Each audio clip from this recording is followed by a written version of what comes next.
When I met Bill Cosby, I was 22 years old, and I was working at the Playboy Club, the New York Playboy Club. I was invited to go to Los Angeles by Kareem Abdul-Jabbar, who is a very, very dear friend of mine.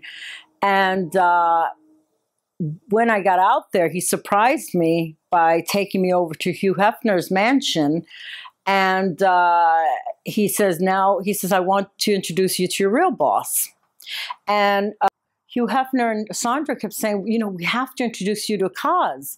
And I said, well, who's Cos? They said, Bill Cosby. He'll love you. You have to meet him. But little did I know that they might have spoke to him about me or something, because when I went back to New York, about a month later, I got a phone call from the PR department, and she says, Bill Cosby wants your phone number. He wants to call you, and he wants to know if it's okay to give you his number, for you to give me your number. And I said, sure. I said, I was trying to be relaxed. I said, sure, of course, you know, and I'm thinking, oh, this is the big break. He's going to cast me in one of his TV shows, movies, or whatever. And shortly after I hung up, he did call. And he immediately called me, actually, and he invited me to his home in Massachusetts for Christmas Eve. He said, I'd like you to join me and my family Christmas Eve in Massachusetts. I was just elated. I should have kind of came to my senses, said something's not right. You don't even know me, and you're inviting me to your home and with your family on Christmas Eve. But I was young, and I was very excited, and I flew there. He had someone pick me up at the airport, a friend of his, picked me up at the airport. And upon arriving at his home, it was a very warm welcome. I mean, I felt I was somebody very important. I didn't know. I couldn't put the pieces together how important. I was just in the magazine, and I was a Playboy Bunny. But I was at Bill Cosby's house with his family, his children, and his wife. And that was really, it was an incredible excitement and happiness for me. There were quite a few celebrities there. Clarence Williams III and U.B. Blakely and some really interesting people. And I just felt like I just felt so like I won some kind of award or something special that got me, that I was invited to be with these powerful, wonderful people.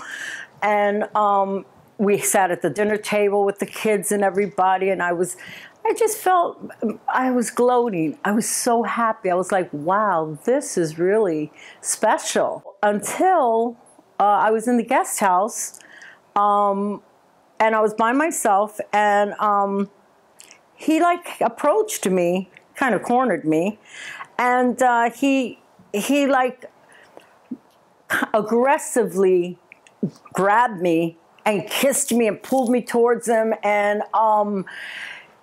you know, it was like, it was so, it was awful. It was so like I was saying, no, what are you doing? Get off me, you know.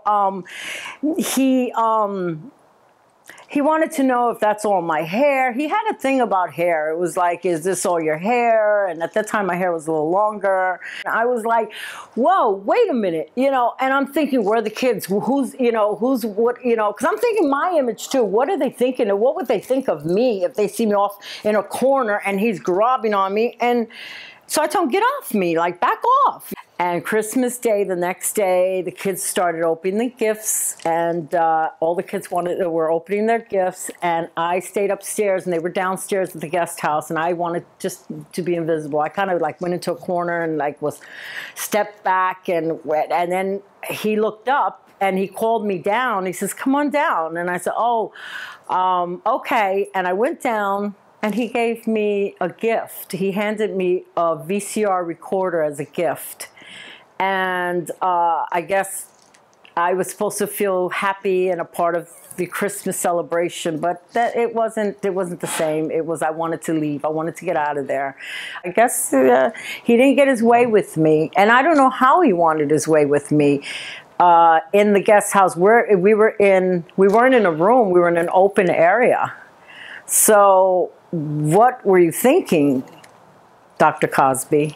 What were you thinking?